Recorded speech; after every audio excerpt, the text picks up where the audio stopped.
बाबा छोरो भन्नु न कहाँ गएर अम्बा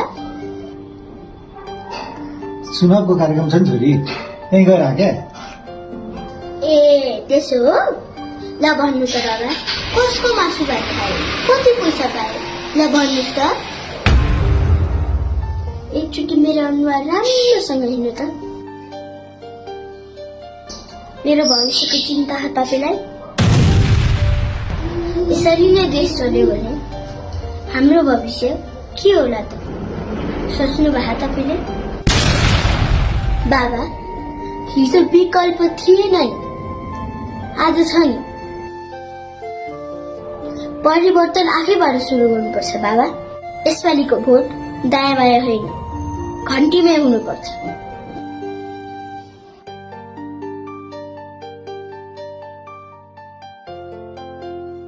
छोरी मलाई सबै कुरा थाहा छ कसैले मासु भात दिन्छ म खाइदिन्छु